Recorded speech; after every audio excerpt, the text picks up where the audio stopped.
Nå, så fik jeg ellers lige gravet bilen fri. Jo, det er vinterharsen, vi er i gang med. Prøv lige at tage vyde her. Det er blevet hvidt natten over. Og det betyder, at turen går simpelthen til Agnesberg. Vi skal bestige Agnesberg, og kender af Harsen vil vide, at på toppen af Agnesberg, ikke helt på toppen, men nede fra Agnesberg, der ligger Schloss Wernigerode, og det er sådan et rigtigt, et wunderschön, vildromantisk slot. Så vi skal have rigtig lækker, super lækker fotografisk udsigt oppe fra toppen af Agnesberg, og vi skal bestige det, og det skal vi i sne. Hvad siger I så, var?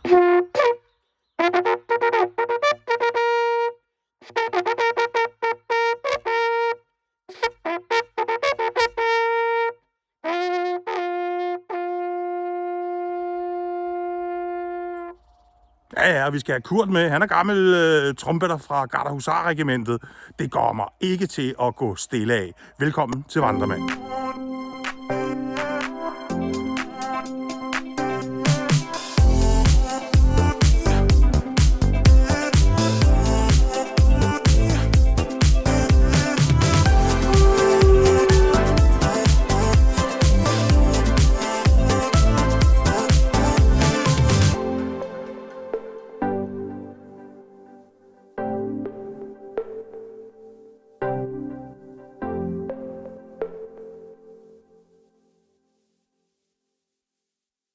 Så kom vi til Wernigerode, og det er sammen med Kurt. Hej Kurt. Hej. Hej Jens. Ja, folk kender dig ikke. Jeg kender dig sådan set heller ikke. Nej.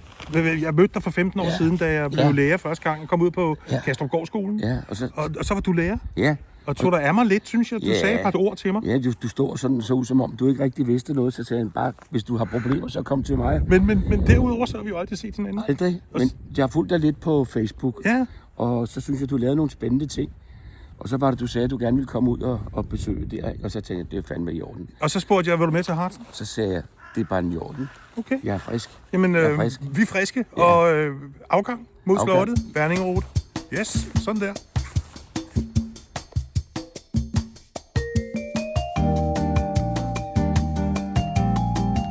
Har du været i Harzen før? Nej, jeg har ikke rigtig været her. Jeg har hørt meget om det.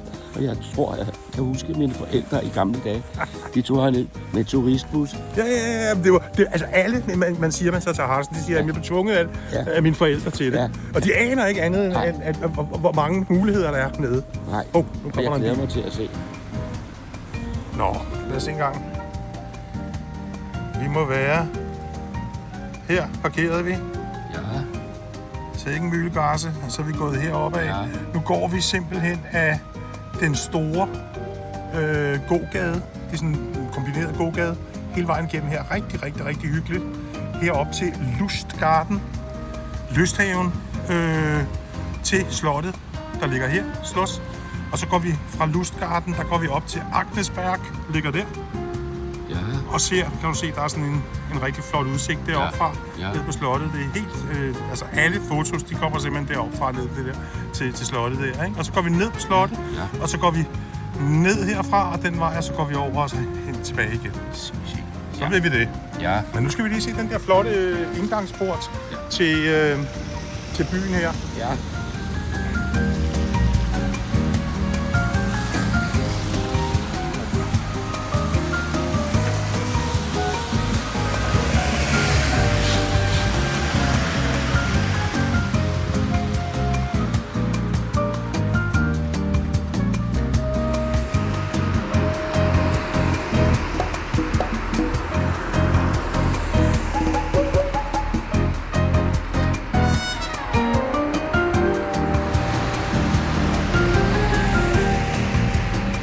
Til familien? Ja. De skal se, hvor jeg er henne.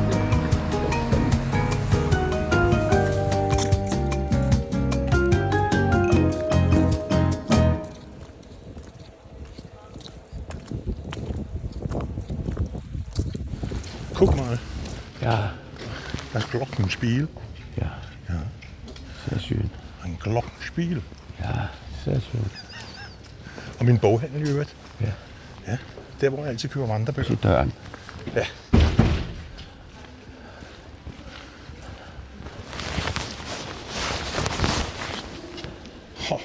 skal du bare se, Kurt. Hvad? Hold da op. Hvad siger du så? Det var fantastisk. Det er Rådhuset. Ja. Det gamle Rådhus. Altså flot. Og der er brønden der Ja. foran. Og så i sådan en snebeklædning, Ja. synes jeg egentlig viser rigtig, rigtig flot, ikke? Smukt. Ja, det må man I sige. vinterklæder, ja. Værningerute i vinterklæder. Ja, det er så flot. Ja. Oh, Das ist doch Harz, hva'? ja. Det er altså sjovt at gå her, det kan jeg da godt lide. Jeg elsker sådan noget. Ja, det er sådan rigtig gammel, som du siger. Der er gang i geschæften. Ja, det er Altså, der altså. der er tryk på. Det er der. Der er leben. Ja, og der er ikke sådan en butiksstød på den måde, som man ellers ser i rigtig mange andre byer i Harzen. Det er rigtigt. Og så bare prøv sådan en speciel butik. Kunstchokolade. Det er altså imponerende. Du er der også en lille sukkertrop. Ja. Mm.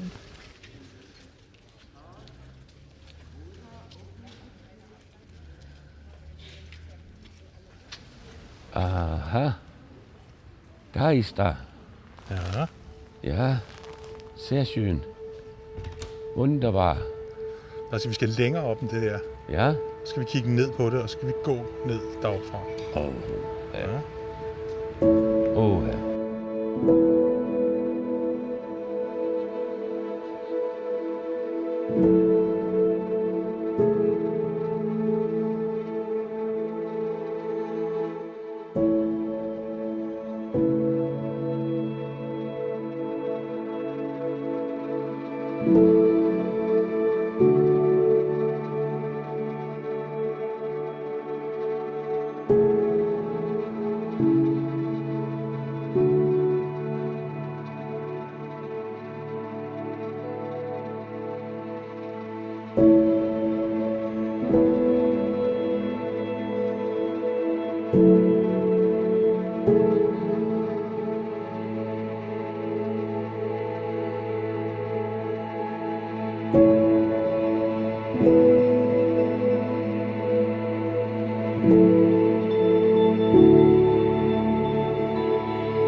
Men det er jo virkelig det her med at gå ture, Kurt. Ja. Det er jo sådan, man bliver...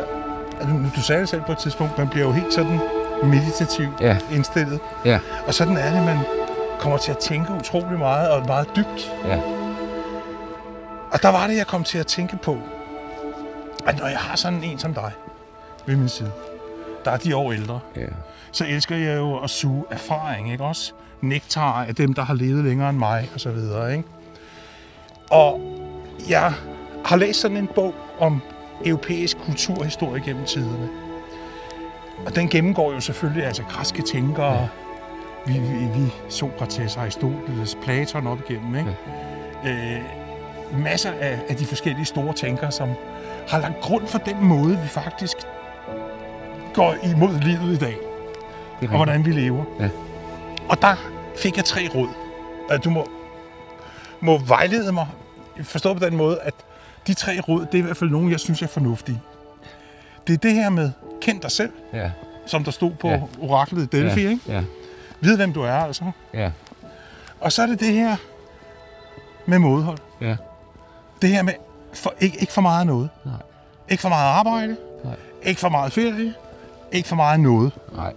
Det er ikke godt for dig. Nej. Og så den sidste, dyd, kan man kalde det. Det er det her med at have mod til at tage nogle beslutninger og til at leve sit eget liv. Ja. Altså, have mod til at være sig selv. Ja. Har du oplevet det i dit liv? Ja, altså fordi nogle gange så bliver man jo nødt til hvad skal man sige, at sætte nogle grænser og stoppe op.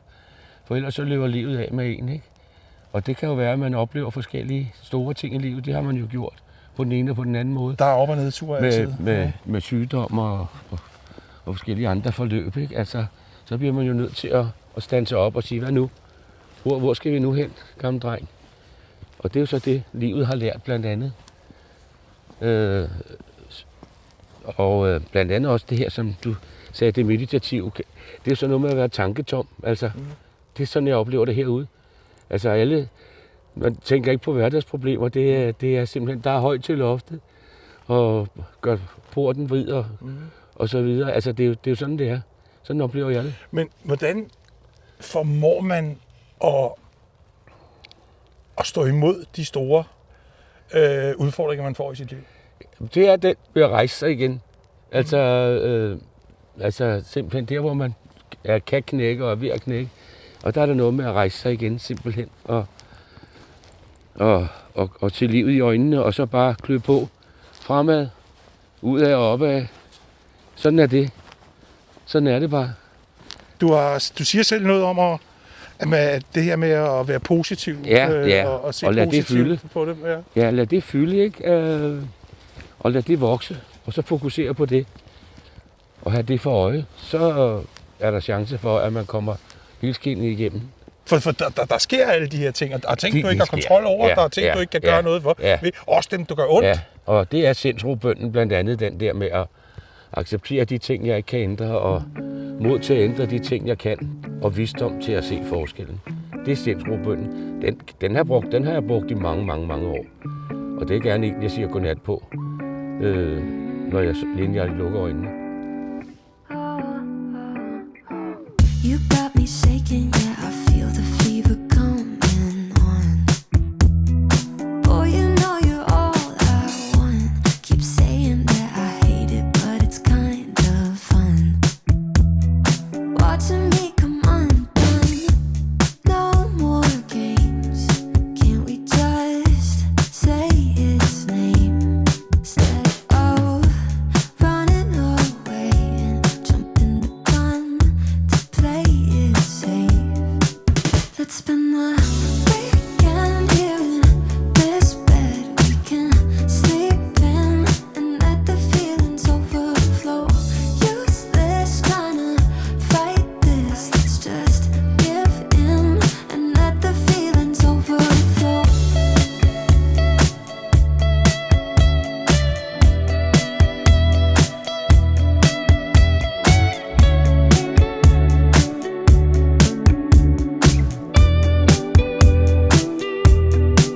Let's spend the weekend here in this bed we can sleep in Nej, Kurt. and let the feelings Det er stempelsted. Nej, jeg har glemt min bog, min stempelbog. Ej.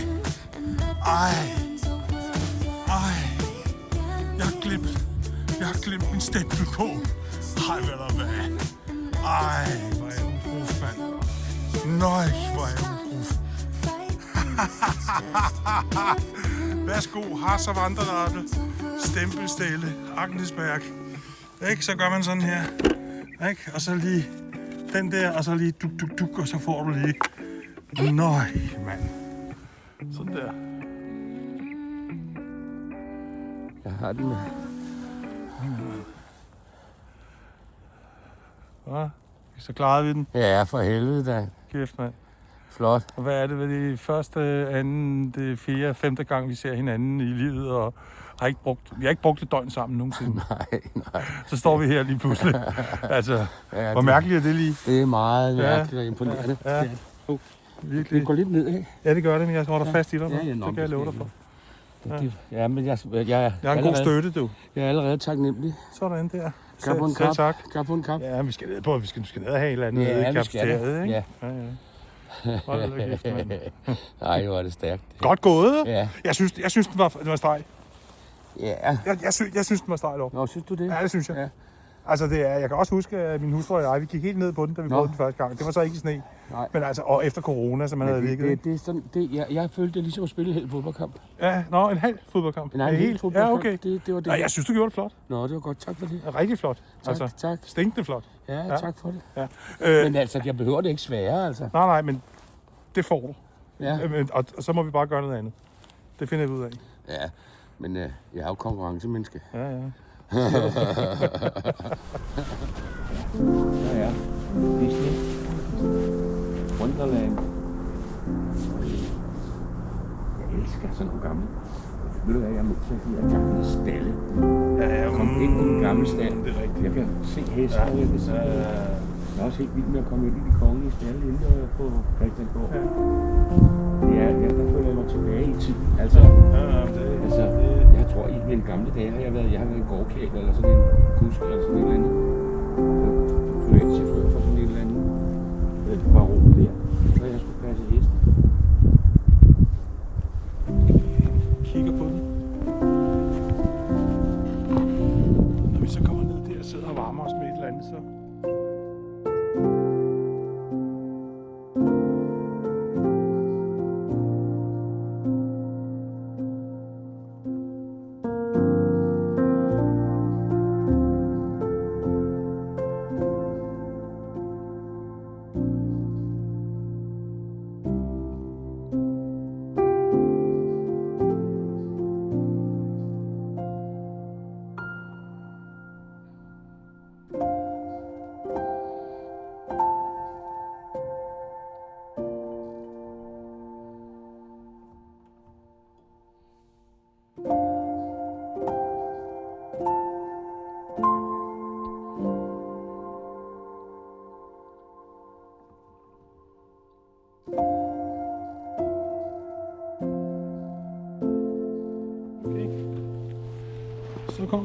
Så kommer Kurt. Han lægger ikke sidst i uret. Sådan. Så kører vi her. Forbi det.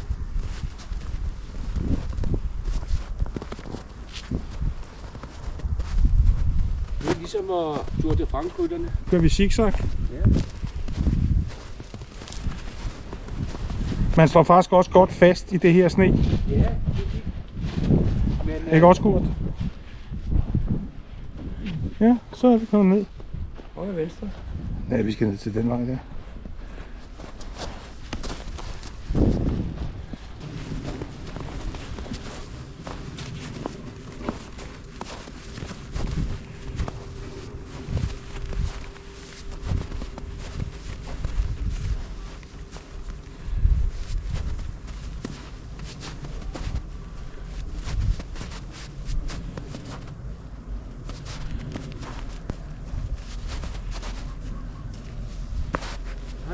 Han ventede rundt der.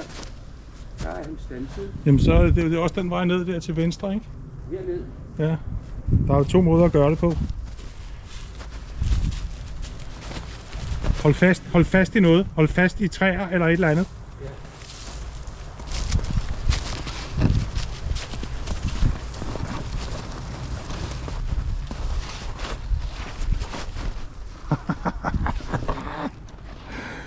Kæft, Kurt, mand.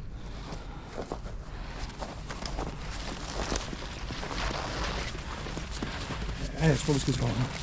Vi ser lige på det. Ja, altså, lige nu, der er vi gået helt af helvede til. Vi skal den vej opad i hvert fald. Altså, vi skal op på en stor sti. Vi er gået ud i et eller andet, vi ikke skulle have været på.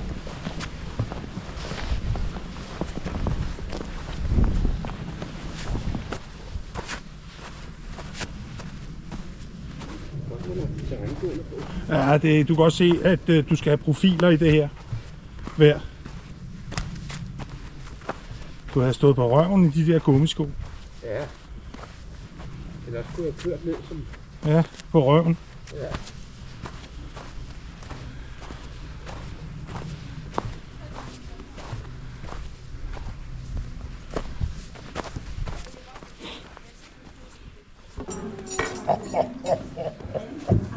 Jeg skal også lige have den her.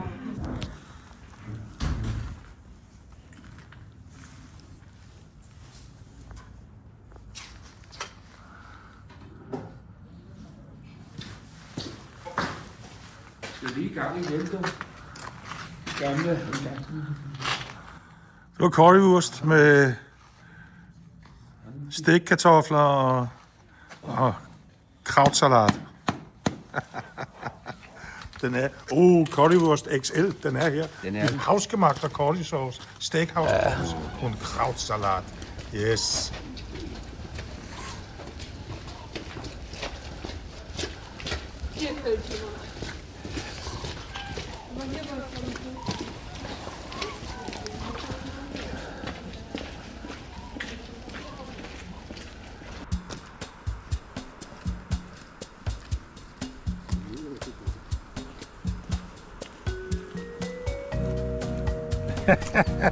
Som om.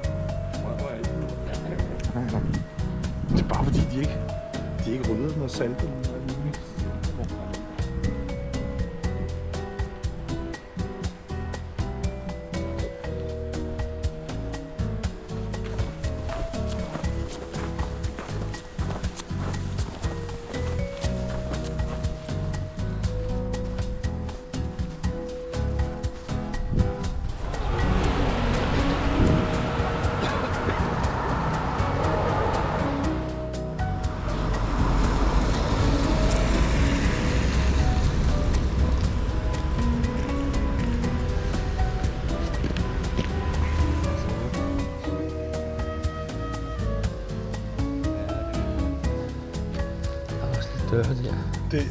Det mindste hus i Verning, Rode. Ja.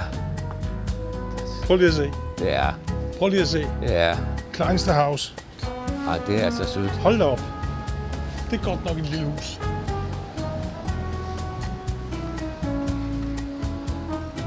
Ej, hvor er det sødt.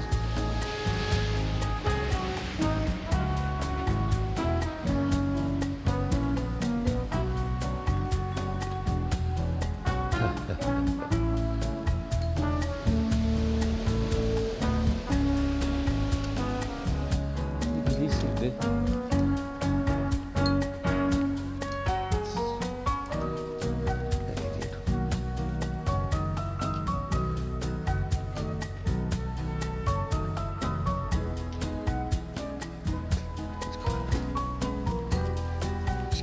Vi skal have en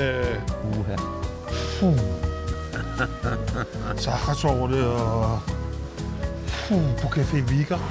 Så skulle du have sådan noget Abu Dhabi chokolade, eller hvad er det sådan noget? Abu Dhabi. Nej, Det er Dubai. Dubai chokolade. Med pistage. Ja, Det var lige... de nøje svart. Måtte både levende kajewursten og koldewurst, og jeg måtte også levende sachertorte. Det er store portioner, og så er vi her, hvor vi startede stort set. Så skal vi bare ned til bilen. Eller levende end revne. Ja.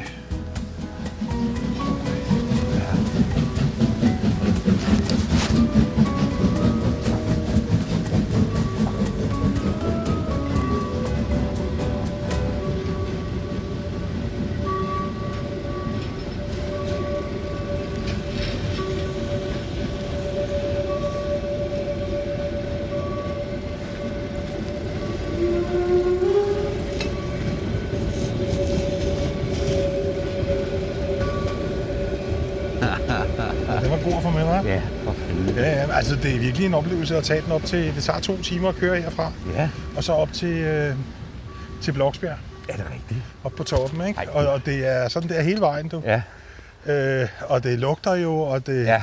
Søde sviner, ikke? Men det er smalspor, Harz og smalsporbaren, Ja, og det fås ikke mere ægte, simpelthen. ej, det må man sige. Ja. Hold da op. Nu her, når det sneer, så kan jeg ikke lade være med, at der er nogle fantastiske videoer på nettet, Ja, hvor toget er simpelthen frosset fast, ja. og de må komme og varme det op med sådan nogle, hvad det hedder? Gas. Ja, simpelthen, altså gasbrændere, ikke? Ja, ja. Hvor de ligger og prøver at få gang i det igen. Det er helt fantastisk. Ja. Simpelthen, det er fuldstændig iset til, som sådan et eller andet i en film, ikke? Ja. Ja. Det var fantastisk. Nå, så fik vi set den alligevel. Ja. Damptoget. Monopolet. Det var anden gang i dag, at bilen lige skulle fikses for sne. Nu skal vi bare hjem.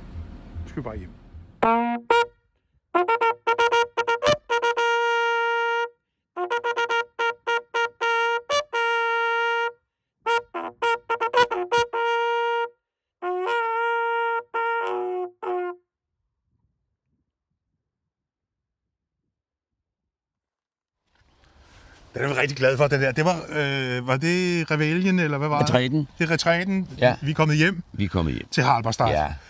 Vi har været en tur omkring en rigtig borgtur. Ja. Værningerode Slot. Ikke borg, men slot. Og det har været et fantastisk slot. Det har sneet hele dagen.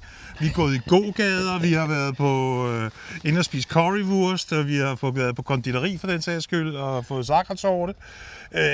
Hvad synes du efter de her små 10 kilometer og 150 meter op og 150 meter ned i snevejr? Hvad synes du, der har sat sig på? Det, der ser på nethinden, det er vyde ned over slottet oppefra, hvor vi stod øverst op. Ja, det må jeg sige.